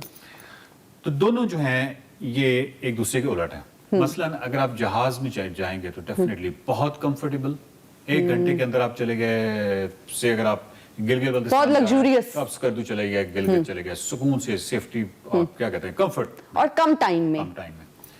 लेकिन दूसरी तरफ ऑफ कोर्स आपने बहुत सारे डाटा मिस किया। अगर आप जहाज से बाहर निकलना चाहें, एकदम बाहर निकल के कुछ देखना चाहें, आप नहीं देख सकते। तो वो वाली चीजें जो है वो बहुत ज्यादा महदूद होगी। आप कार पे चले गए, कार पे रास्ते में आपके पास रुकने की ऑप्शन तो मौजूद है, या पब्लिक ट्रांसपोर्ट में रुकने की ऑप्शन मौजूद नहीं है, बट अगर कार में है तो अगर आपके पास रुकने की ऑप्शन तो मौजूद है। लेकिन जिसको कहते हैं कि आप अगर माउंटेन्स की बात करते हैं कि बहुत बड़े स्केल की जो माउंटेन्स हैं, जैसे पाकिस्तान में ये जो माइटी रेंजेस हैं, तो ये जो माइटी रेंजेस हैं इनका जो समिट्स हैं पहाड़ों की, वो मोस्ट ऑफ द आपकी ट्रैवल टाइम में उसके अंदर जो गाड़ी का छत है उसमें आपका सीन ऑफ कोर्स मिस कर रहे होंगे आप, साइड पे भी आपको मालूम ही है। इस तरीके से आप ये नहीं कह सकते कि वो कहते हैं 19, 20, 10, 80 का कोई इस तरह का पैनोरामा जिसमें फ्री सोल नहीं है ना, गाड़ी में भी आप एक कंपैक्ट चीज में है, कंफर्ट है गाड़ी में, लेकिन अगेन आपको इस तरह नहीं है कि आप किसी भी जगह पे फ्रीडम उस तरीके उस फ्रीडम में नहीं है कि उस एक्सप्लोर नहीं कर सकते। अगेन 4 बंदे बैठे हैं या 5 बंदे बैठे, उसमें से एक बंदे का दिल कर रहा है साहब शहर पे रुकने को, लेकिन बाकी 3 का नहीं कर रहा, तो वो चुप कर जाएगा कि अच्छा चलो ठीक है अभी जाए।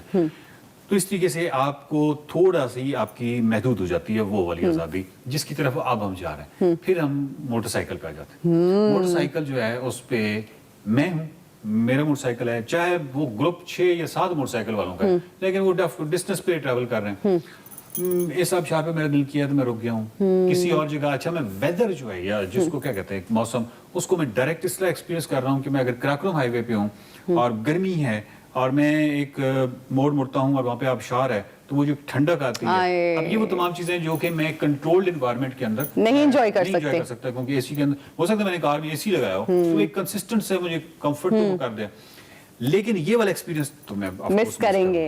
फिर इसके अलावा मैं किसी भी जगह पे मैंने हो सकता है मोटरसाइकिल में मुझे ऑफ करने की जरूरत नहीं, मैं सिर्फ एक क्या कहते हैं उसको खड़ा करना है स्टैंड पे और मैंने उतर के आबशार पे मुंह धो लेना है। अब गाड़ी कौन रोके और एक पूरा प्रोसेस है। फिर एक और है कि मैं आबशार के नीचे अगर नहाना भी चाहूँ तो मुझे कोई इशू नहीं है, मैंने वापस मोटरसाइकिल भी बैठना है, गाड़ी में अगर मुझे बैठना तो सीट जी गीली हो गई है, मसले हैं। सो मोटरसाइकिल ऑफ कोर्स बेहतर चीज है। उसके आगे फिर आ जाती है बाईसाइकिल। अच्छा, अब बाईसाइकिल का ये है कि मोक्षा या जिसको क्या कहते हैं लिबर्टी या आज़ादी, उसकी आप एक्सट्रीम पे चले जाते हैं। आपको इंजन की भी जरूरत, शोर नहीं आ रहा, नॉइज पोल्यूशन भी नहीं है, आपको किसी तरह की, बस आप बिल्कुल जिस तरह वो वाली ऑडियो स्टिमुलस जो आप मिस कर रहे थे बाइक की आवाज की वजह से, वो भी इसमें ऐड ऑन हो गई है। अब आपके मोटरसाइकिल और साइकिल पे चलती हो सकता है कि चिड़िया की कोई आवाज या कोई भी है, परिंदों की, अब हर चीज को आप एब्जॉर्ब किए जा रहे हैं। सो ये एक और लेवल है। और मैं मतलब मुझे क्या कहते हैं वो स्टैंड पे मोटरसाइकिल लगाने की या मोटरसाइकिल बंद करने की ये भी तरद्दुद नहीं है इसमें। साइकिल मतलब कहीं भी खड़ा करते हैं आप, कहीं भी नीचे रख दें, गिरा दें। किसी जगह लैंडस्लाइड आई तो मैंने उठा के दूसरी तरफ रख ली। ये देख रही है एक बहुत बड़ी आजादी है। मतलब किसी तरह का कोई तरद्दुद नहीं है, मुझे किसी पेट्रोल पंप की जरूरत नहीं है, नेक्स्ट पेट्रोल पंप कहाँ आ रहा है, इन तमाम चीजों से आजादी। कंफर्ट देखिए बहुत कम, लिबर्टी आपकी सोल फ्री है। जी हाँ, सोल फ्री है। दोनों चीजें एक दूसरे को उलट चलती हैं। अगर आपको मैक्सिमम कंफर्ट चाहिए तो इस साइड से आजादी महदूद है, अगर आप दूसरी तरफ चले। लेकिन हमने एक सबसे अहम बात नहीं की, दुनिया में कुछ लोग होते हैं जिनको कहा जाता है वॉकर्स। वो अपने आपको वॉकर्स कहते हैं। वो दिन में 40 किलोमीटर पैदल चलते हैं। मतलब इस तरह के बहुत सारे हैं जो पूरे कॉन्टिनेंट टू कॉन्टिनेंट पैदल, वो पैदल ही चली जा रहे हैं। इमेजिन वो कौन लोग होते हैं? बहुत सारे लोग होते हैं। कंफर्ट लेवल जो है आप बिल्कुल नीचे चला गया ना, तो पैदल चलना है, पैदल चल रहे हैं। जितने में वॉकर से मैं जाती तौर पे वाकिफ हूँ वो पर डे 40 किलोमीटर करते हैं। और ऐसे वॉकर से भी वाकिफ हूँ जिनकी उम्र 70 अबव थी, 75 के कहीं उसमें थे, लेकिन वो अपने रुकसैक के साथ 40 किलोमीटर पर डे वो चलते थे। जबरदस्त। एक कपल से मेरी मुलाकात हुई थी, वो तुर्की से आ रहा था, तुर्की से आके यानी हुंजा पहुंचा था। ओके। तो इमेजिन वो सारा पैदल चल के आया था। तो वो वॉकर्स हैं। तो वॉकर्स के अंदर कंफर्ट बिल्कुल कम, जीरो कंफर्ट, लेकिन लिबर्टी और आजादी की भी वो एक्सट्रीम है कि ये नहीं मैंने जहाँ बैठूं मैं, मतलब वो साइकिल वाला तरद्दुद भी नहीं है। साइकिल की भी टेंशन नहीं है ना। सो ये दोनों चीजें उलट। सो अब आपका वो जो सवाल था कि मोड ऑफ ट्रैवलिंग क्या होनी चाहिए ताकि हम ज्यादा से ज्यादा लुत्फानंदोज हों, ये साइकोलॉजी पे, आपकी साइकोलॉजी पे डिपेंड करता है कि आपके लिए कंफर्ट कितनी मानीखेज है और आपके सोल का फ्री होना कितना मानीखेज। आप क्या प्रेफर करते हैं? पैदल। क्योंकि मेरे पास ना वो वसाइल है ना वो टाइम है, तो फिर मैं दूसरी आ सकता हूँ बाईसाइकिल पे।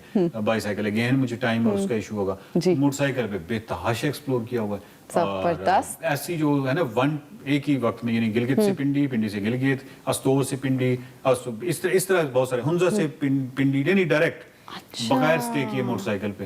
तो इस तरह के बहुत सारे सफर किए हुए हैं। मोटरसाइकिल अफोर्ड हो सकता है, लेकिन ये मेरा ख्वाब है बाईसाइकिल वाला। अच्छा चले, इंशाल्लाह हम उम्मीद करते हैं कि आपका ये ख्वाब जो है वो जल्द पूरा हो जाए। Thank you so much for your time Waqar साहब।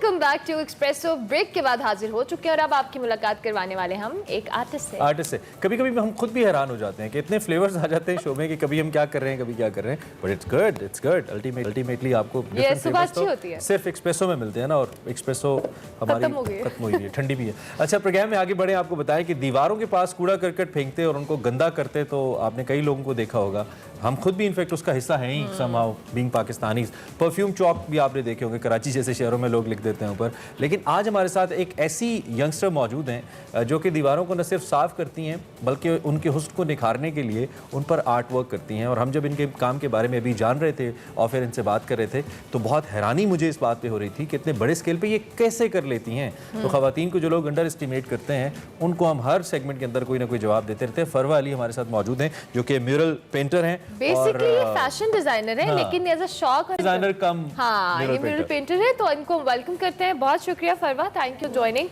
कैसी हैं आप? I am fine, thank you. बिल्कुल फरवा, सबसे पहले तो अपने करियर के हवाले मैंने कहा अगला सवाल आप कहेंगे हमसे मिलके कैसा लग रहा है। नहीं ये वो हमसे बाद में ऑफर पूछ लेते थे। फरवा ये बताएं, क्योंकि नॉर्मली जब आप अपने पैशन को परस्यू करते हो या आपने अपने करियर को सोचा होता है तो आप उसी को फॉलो करते हो, लेकिन आप बेसिकली एक फैशन डिजाइनर और आर्ट का ताल्लुक कहीं ना कहीं तो है, बट स्टिल आपने क्यों इसको अडॉप्ट किया? एक्चुअली बचपन में मैं पेंटिंग्स ज़्यादा करती थी and I have won a lot of national, provincial and international laurels for my school. तो हमारे स्कूल में जो मेरी प्रिंसिपल थी, she was very supportive, Salma Qureshi, would want to mention her name. तो शी वॉज ऑलवेज देयर कि जब भी कोई कंपटीशन होता था स्पेसिफिकली मुझे उसमें भेजती थी। But with the passage of time after my O levels and A levels my teacher told me to go into design field and rather than being a painter. She said you have this inborn with you. तो आप जो है वो design and art are two different fields, तो आप painting को pursue नहीं करो, that will come out of you naturally. Rather go into design, that is another field, explore that. तो I ended up being a fashion designer, graduated from PIFT। But eventually अभी I was in my office, तो मैंने एक post देखी Facebook पे, रंग दे गिलियात के नाम से स्वीटोथ ने उसको ऑर्गेनाइज करवाया था। तो आई सेड चलो व्हाई नॉट, एक म्यूरल का है, you will have a tour, आप चले जाते हो। तो वहाँ जाके पता चला कि काम भी करना है, सिर्फ एक ट्रिप नहीं है। तो अब वो वहाँ पे ढाबे थे जिन पर लिखे बहुत वॉल चॉकिंग हुई होती है, they were like being a very ugly sight in that natural. तो उसको अपग्रेड करने के लिए हम लोगों ने ढाबे पेंट किए। अल्टीमेटली जो मैंने पेंट किया था वो सबसे ज़्यादा स्टैंड आउट किया। तो वहाँ से Umar Hussain, the owner of Sweeto, जिन्होंने ऑर्गेनाइज करवाया था, and Gilgit development authority, they discovered कि ये काम बहुत अच्छा है। अच्छा, GDA के साथ we did it, government sponsored था, it was a good venture. तो वहाँ से फिर वापस आए हैं तो अगेन कॉल आती है कि यहाँ कलमा चौक पे एक गोभी पेंट्स की तरफ से स्पॉन्सर्ड है, तो we want you to paint portrait. अब ये मेरे लिए फर्स्ट ट्रायल। वैसे बहुत से ब्रांड्स को मुफ्त की मार्केटिंग दे रही हैं तो वहाँ पे फिर लेकिन जो कि लाहौर की बात है तो कलमा चौक पेंट किया, वहाँ पे म्यूरल्स पेंट किए हमने। अच्छा वो भी अच्छे हो गए। तो वो उसमें बहुत आर्टिस्ट थे हमारे पास, we had a team of 180 people. लेकिन वो फिल्टर होता गया जैसे जैसे काम होता गया। So you are basically the manager of your team. आप मैनेजर इन द सेंस कि आप उनको लीड करती हैं। बनती गई इवेंचुअली। सही और भी लोग थे। तो फिर उसके बाद हुंजा का एक प्लान हुआ गवर्नमेंट, बल्तिस्तान की गवर्नमेंट के साथ। हुंजा के जो टनल्स थे वो बड़े एम्प्टी थे, तो उनको पेंट करने के लिए किया मैंने वो। और वो इतने बड़े स्केल का टनल था, did it in 7 days, that was impossible. वहाँ रात में लाइट नहीं होती थी, मोबाइल की टॉर्चेस के साथ हम लोग काम करते थे। How you got the resources by the government? By the government. Okay. And plus वही गोभी paint sponsored. But Umar Hussain had a very he had that authority. अच्छा, तो अभी आपने recent work के हवाले से बताओ कि आपने कहाँ आपके कोई projects हैं जो pipeline में हैं और जहाँ पे आप काम कर रहे हो और लोग देख सकें कि ये फरवा अली काज़मी ने बनाया है। सबसे बड़ा तो एक वो Mall 1 has become my identity so far. बिल्कुल। हाँ, अब Mall 1 जाते हैं, नाम भी लगा हुआ है, but people can associate me to that. So to count it. Family भी जाती है वहाँ पे, अम्मी वगैरह जाते हैं, लेकिन वो घर की मुर्गी दाल ये होता है हर के साथ। हाँ, बट नो डाउट जो सपोर्टिव मेरी फैमिली है ना, आई बिलीव कि उसके बगैर नहीं पॉसिबल। बहुत सपोर्ट किया उन्होंने, रात 3 बजे 4 बजे तक। चले थोड़ा टेक्निकली, क्योंकि मैंने आपको शो से पहले भी मैं कह रहा था कि जब आप ये बात करोगे, अभी तो व्यूअर्स इन्होंने हमें बताया, मैं लिसनर्स कह रहा था रेडियो में अभी तो इन्होंने हमें बताया कि इनका कोई कंपैरेटर ऐसा इस स्केल के ऊपर ये काम नहीं कर रहा एज अ प्रोफेशन, लेकिन कि शो के बाद शायद इनके कंपैरेटर्स आ जाएं। तो मैं आपसे फरवा पूछना चाहता हूँ, जो लोग ऑब्वियसली आपको देखेंगे और इंस्पायर भी होंगे, ड्राइंग्स बहुत से बच्चों की शुरू में अच्छी होती है, लेकिन यू वर लकी कि आपको एक ऐसी टीचर मिली जिन्होंने आपको एक ट्रैक दे दिया कि आप बेटा ये कर लो, ये आपके लिए अच्छा है, और फिर आपने उसको माशाल्लाह इस लेवल पे कर लिया। इस वक्त जो यंगस्टर्स आपको देख रहे हैं वो कैसे करें, इसके अंदर एज अ प्रोफेशन लिया जा सकता है और सीखा कहाँ से जा सकता है? अच्छा, पता है वही बात है कि इनबॉर्न होता है, लेकिन मैंने पर्सनल एकेडमीज भी बहुत ज्वाइन की थी। मैं मतलब अपनी वेकेशंस वेस्ट नहीं करती थी। हैं जो ये करवा रही हैं? ऐसी हैं sir, I should mention names. Sir, RM name is a big name in industry of design, painting. ठीक है। सर RM name है आपके सर मोहम्मद आसिफ हैं, ही पास हुए। लेकिन ये आपके पास एकेडमी के रिसोर्सेज हैं, आप यूटिलाइज करो ना। महंगा है सीखना, पैसे ज़्यादा लगता है? नहीं, you should go invest time. कितना लग जाएगा? फिर भी आपको पैशन के लिए करना चाहिए। तो I used to invest there, मैं लेती थी, टाइम लगाती थी, मैं पर्सनली भी बहुत पेंट करती थी, मतलब अल्हम्दुलिल्लाह। और जो एकेडमी अफोर्ड नहीं कर सकती, कोई लड़की कश्मीर के किसी गांव में आपको इस वक्त देख रही है, वो घर पे भी कर सकती है? यूट्यूब पे बहुत ट्यूटोरियल्स मिल जाते हैं आपको, प्रोपोर्शंस कैसे बनाने, मैंने देखा है। आई गेस सो कि अगर आपके अंदर वो थोड़ी सी भी सेंस होती है तो फिर आप उसको एग्जीक्यूट कर सकते हो। आप निकाल लेते हो, एग्जैक्टली, आप निकाल लेते हो। टैलेंट होता है, वो पॉलिश करने के लिए आपको एनवायरनमेंट चाहिए होता है, और वो आपको खुद ढूंढना पड़ता है। कई लोग फॉर्चुनेट होते हैं लाइक मी, जिनको मिल भी जाता है। तो आई थिंक अच्छा फरवा, अभी तक के अपनी बेस्ट आप पेंटिंग बताएं जो आपको लगता है कि आपने की है और बहुत जबरदस्त वो इन्होंने करनी है हमारे ऑफिस में। जी, मुझे वो यहाँ आते ही सुबह मैं ऑन कैमरा लॉक करूँगा। अच्छा फरवा बताएं अपनी बेस्ट पेंटिंग बताएं कि कोई आपको लगती है कि आपकी बेस्ट थी। स्वीट टूथ का इंटीरियर है, हाँ, वो ब्लैक एंड व्हाइट, लोगों को नजर भी आ रहा है इस वक्त स्क्रीन के ऊपर भी। हाँ। वो स्वीट टूथ का जो इंटीरियर है वो एक बिल्कुल डिफरेंट सी एक स्टोरी है। Actually when Umar Hussain spoke to me कि हम ये एग्जीक्यूट करना चाह रहे हैं, कॉन्सेप्ट ये है, तो आई ग्रास्प्ड इट, मैंने कहा बस छोड़ दो, आई विल डू इट। तो he was not in Pakistan, वो यूएस भी गए, उनके पीछे से आने तक हो चुका हुआ था काफी अच्छा, टाइम। कितना टाइम लगा इसमें? 2-3 वीक्स। अच्छा, हाँ, तो इसमें विक्टोरियन एरा के कॉमिक्स को very excited about it. International, it has a very international feel to it, तो उसको एग्जीक्यूट। अच्छा, there is no colour, no colour, कोई कलर नहीं है, आपको सिर्फ जाके खाना कलरफुल मिलता है। The food and you yourself are the colourful part of life, बाकी सब ब्लैक एंड व्हाइट है। अच्छा, that's interesting, that's interesting. International का चूंकि आपने वर्ड यूज किया तो सवाल खटक गया मेरे जहन में, बैनुल-अक़वामी सतह पे भी होता है ये दुनिया भर में या सिर्फ? डेफिनेटली पाकिस्तान में वही, जब कोई देखता है और उनको पता नहीं है किसने किया, तो उनको लगता है शायद कोई बाहर से आके करके गया। तो and next is interesting question, लोग बहुत कीड़े भी निकालते हैं। लोग जो कहते हैं ना, एक पेंटर ने पेंटिंग बनाई और चौक बनाई, कोई कीड़े भी निकालता है खास तौर पे अपने या वैसे भी कि ये गलत है, इसको ऐसे ये क्या बना दिया, ऐसा हुआ कभी? ऐसा एक वाकया हुआ, एक बड़े सीनियर आर्टिस्ट आए, कोई मतलब एजेड थे, उन्होंने आके कहा, उनका नाम ना लीजिएगा, मुझे पता भी नहीं है। उन्होंने बस कहा, मैं अभी दिवोक में पेंट कर रही थी फैसलाबाद, सॉरी लाहौर वाले में, तो उन्होंने आके मुझे कहा, ये आप इतनी मेहनत कर रही हो, आगे मेरा काम देखो ज़रा। मैंने सामने वाला रेस्टोरेंट के म्यूरल्स, तो मैंने जाके वो कीड़े निकालने आए, तो मैंने जब जाके देखा, उनका शुक्र है मेरा काम ऐसा नहीं है।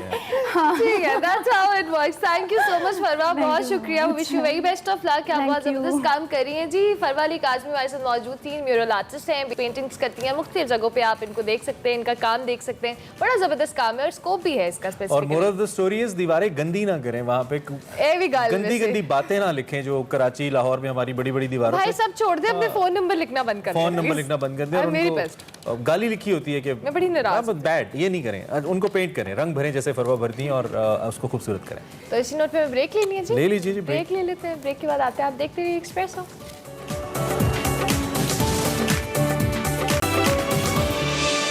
Welcome back to Expresso. और अब हम बात करते हैं पॉप म्यूजिक के किंग फॉरएवर, अगर मैं कहूँ तो गलत नहीं होगा, माइकल जैक्सन की, जिनको आज मद्दाहों से बिछड़े 12 बरस बीत गए।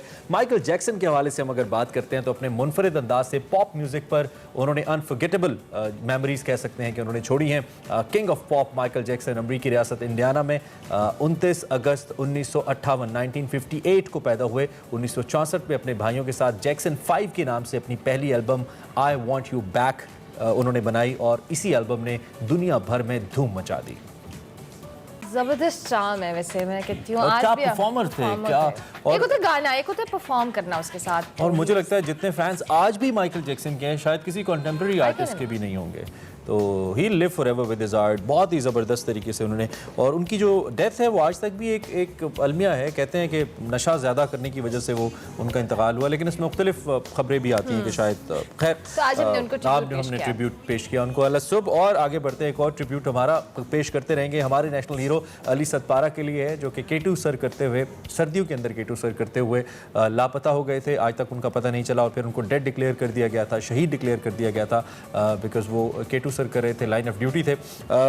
उनके जो बेटे हैं साजिद सतपारा, जो हमारे शो में भी हमारे मेहमान बन चुके हैं, वो दोबारा CG-K2 सर करने जा रहे हैं और उनके साथ कुछ इंटरनेशनल माउंटेनियर्स भी हैं। और कल उन्होंने स्कर्दू के अंदर एक प्रेस कॉन्फ्रेंस की जिसमें अली सतपारा ने ये कहा कि वो अपने वालिद को याद भी करते हैं और उसके साथ साथ उन्होंने कहा कि वो रीज़न तलाश करने की कोशिश करेंगे कि उनके वालिद के साथ और उनके जो दीगर साथी थे उनके साथ क्या वाक़या हुआ जिसके बाद वो लापता हो गए। और उन्होंने साथ ये भी कहा कि वो इस मौके पर एक डॉक्यूमेंट्री बनाने का भी इरादा रखते हैं। हमारी बेस्ट विशेस भी हैं and once again remembering Ali Sadpara and Sajid के लिए दुआएं हमारी। बिल्कुल, इसी नोट पर हम आपसे इजाजत लेंगे। आपसे हमारी मुलाकात होगी अब मंडे को लाइव शो में, लेकिन शाम को जोश जगा दे में आपसे हमारी मुलाकात होने वाली है पोस्ट PSL। तो till then take good care of yourself. अल्लाह हाफिज।